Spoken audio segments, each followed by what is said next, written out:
Okay, right back with you. I didn't pause for breath. Okay, so we're talking about how not to be rude, really. We may or may not use the word arsehole, but if we do use the word arsehole, we're not saying you are an arsehole, we're just saying you might come across as an arsehole, which I guess we all can do at times, and I've certainly done that. So in the last video I shared some examples of how I might have come across as insensitive and perhaps an arsehole. So, rudeness among people with autism.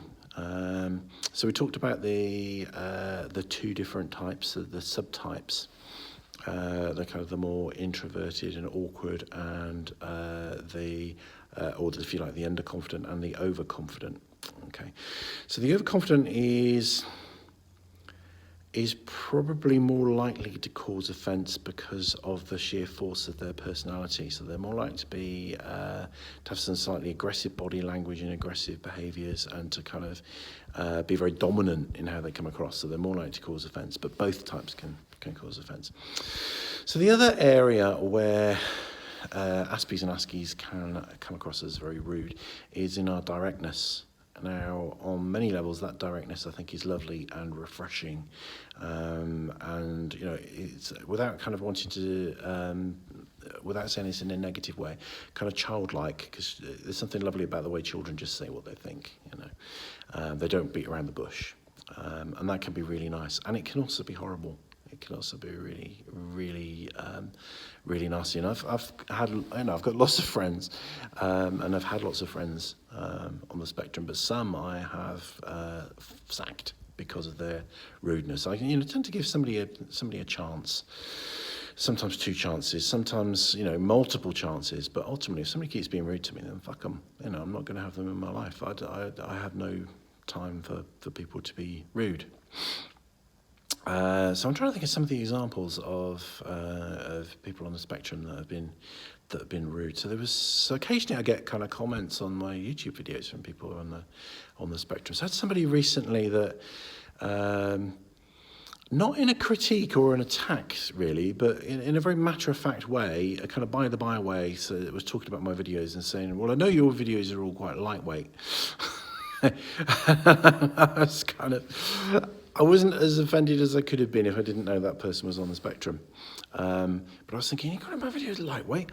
And I think, what they were probably trying to say is, my videos are, the very nature of the channel, the demystification thing, is that they are simple, that I'm simplifying things. I'm taking, I'm downloading, a whole chunk of kind of complicated theory and to mix my metaphors, distilling it into, something quite simple and snappy. So, so they're not heavyweight academic videos.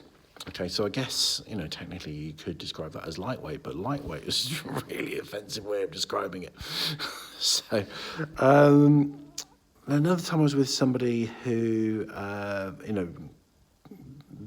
quite a strong autistic presentation, who was going to some kind of like steel cutting firm, something like that, and had a piece of equipment outside in the yard. And this guy said, what have you got old-fashioned rubbish like that for? Why you kind of got equipment like that, thinking that this was just general kind of conversation and that it would be well received, but he just insulted.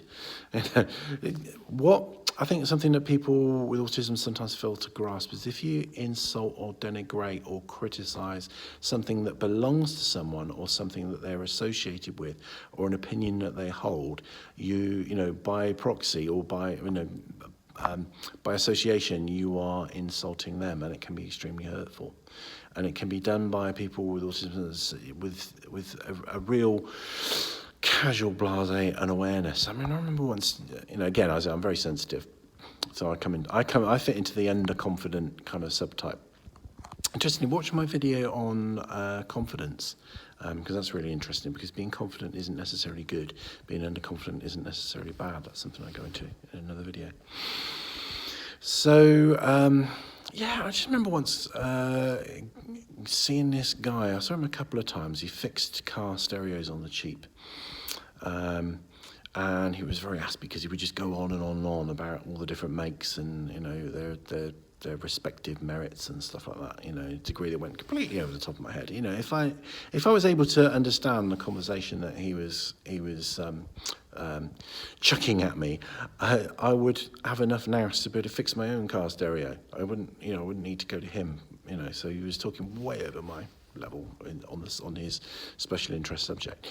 But I remember him saying that the make of in a very grumpy kind of voice that the kind of stereo that I was giving him to fix was rubbish. You know, I was thinking, fuck off. What he actually meant was that they're hard to fix, they're difficult to work with. But he said it in such a way as, you know, and it was kind of, you know, most neurotypical people, and a lot of neurodiverse people would take offence to that, because it's like, oh, yeah, you know, why are you giving me this piece of shit to fix? Well, why have you got this sort of stereo? You must be a fucking numpty. So this kind of rudeness, you know, this kind of directness, you really need to think about what you're saying. It's great to be direct, but if it's negative, if it's critical, not always so much. Okay, and I think, you know, the very simple old-fashioned adage, you know, if you can't say something nice, don't say anything at all, is pretty good rule to go by. You know, I think that's pretty good. So another example, I've had this experience before. Okay, I've had my fingers burnt with this kind of thing before, but I wanted to. I was getting really into, because in my special interest, I guess, if I'm into music, I get really deeply into it, and I like to talk about it and discuss it and things like that. So, on that particular part, I mean, I've always loved Black Sabbath, and always will, I think. But I was particularly into them in this moment, and I was on Facebook, and I thought, I wonder if there's a forum for, you know, fans, because I had some thoughts. You know, because I think a lot, and I was kind of reflected a bit about, you know, so I wanted to share them, you know, that kind of, you know, with Black Sabbath, there's some real Marmite kind of albums with Black Sabbath that some fans absolutely loathe and some love and stuff like that. So it's kind of, you know, it's quite interesting. So I, with trepidation, I joined this forum and shared my opinion about something. It's about one of the singers, and was responded to with personal insults. Okay. Now, you know, how do I know that these people were on the spectrum? Well, I don't, but I would, you know, if I was a gambling man, I'd put money on it. Okay, because that's the best place to find somebody on the spectrum, is in some kind of hobby arena or some kind of interest arena. And people who are on the spectrum often hold very strong opinions and do not distinguish between their opinion and fact.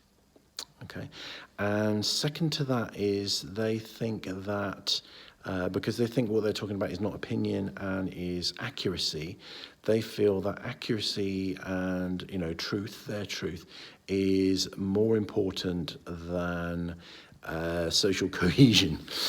Okay, so they think it's more important to put you right on something than it is to maintain a good relationship with you.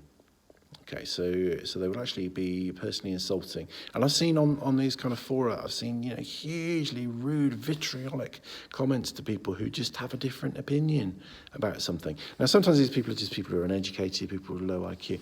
But I think in a lot of cases it's people who are on the spectrum, because sometimes, you know, they're quite eloquent in their in their barrages of insults. You know, that's just really bad, you know, okay? Normally as a therapist, I don't use kind of absolutist terms like good and bad, but that's bad. You know, there's just no, I don't think there's any good reason to abuse a person in those kinds of, well, probably not, you know, there are very few, if any, situations where I think it's okay to abuse somebody, but to abuse somebody just because you've got a slightly different opinion than them, or even if it's a vastly different opinion. And the whole thing as well is it's a music forum, you know, I joined it for fun, for entertainment, for interest. You know, it wasn't a forum on abortion or a forum on fox hunting or, you know, distribution of wealth, you know, where people kind of, you know, get heated because these things, you know, have great meaning. You know, this is about my opinion about Glenn Hughes as a vocalist, you know, and I'm being insulted because of it, you know. So, you know, this is where, you know, this may or may not be you, And it may be you, and you might not even realise it. That is the kind of the thing about the autistic spectrum. But this is something really important to look at, I think. Really, very important indeed. And I think, keep it simple. If you can't say something nice, don't say anything at all. If in doubt, obviously it's good to debate, it's good to share disagreements, but do it politely. Think about the person that you're talking to first and the topic second. What tends to happen in our priorities, the topic is more important than the person, which is one of the reasons why we don't like small talk. Because as people, maybe we'll go into this in another video, but just briefly to share, if you think about why do people chit chat? I can't bear it when people talk about the weather and chit chat about nothing, okay, because that's because I'm on the spectrum, okay. I don't see the point of it, okay, or part of me doesn't see the point of it, okay, but another part of me recognises that as human beings we are gregarious, and it's more important for most people, particularly neurotypical people, to have some engagement with another person of a pleasant nature than it is to share critical, useful, entertaining or important information. Okay, and I think in a way, this sounds kind of quite insulting, but this kind of analogy is if you look at a flock of sheep, they'll constantly be bleating, and it's kind of a message that just keeps everybody together, keeps the flock together, stops people going astray, gives a sense of security. It's a very human thing, okay? So actually, the quality of the relationship is something that I think we need to value more and show more respect to, and less respect to our own opinions and to getting lost in a topic. Okay, so on that note, the other thing is this will probably relate to a number of the topics that I want to cover. But a good old-fashioned book, like a good old-fashioned maxim from your, might be what your mum says, if you can't say anything nice, don't say anything at all. A good old-fashioned classic book, which I think is particularly helpful for people on the spectrum, is Dale Carnegie's How to Win Friends and Influence People. Okay, that's pretty good. It's kind of, good old-fashioned stuff, simple stuff, but important stuff. Okay, so I hope that's helpful and I haven't insulted you or harangued you too much. That's certainly not my intention. I certainly do have a belief that relationships are important and politeness is important and not offending people, or at least not unnecessarily offending people. Sometimes we have to say, what's true to us, and that does offend people. But I think it's the how of what we say, not the what of what we say. So on that note, I will be back again with you probably next week. I think it'll be by the time I get to record the next episode. So we might do topics of conversation, conversational stuff, and how not to be boring. That's probably what's going to come next. But if you've got any thoughts or ideas, bang them in the comments, because that might influence what I put in the content of the video. You might give me some better ideas. So I want to hear from you. No insulting behaviour. Disagree by all means, but disagree nicely. And I look forward to talking to you again. Hope you're enjoying the series. Rangimarie.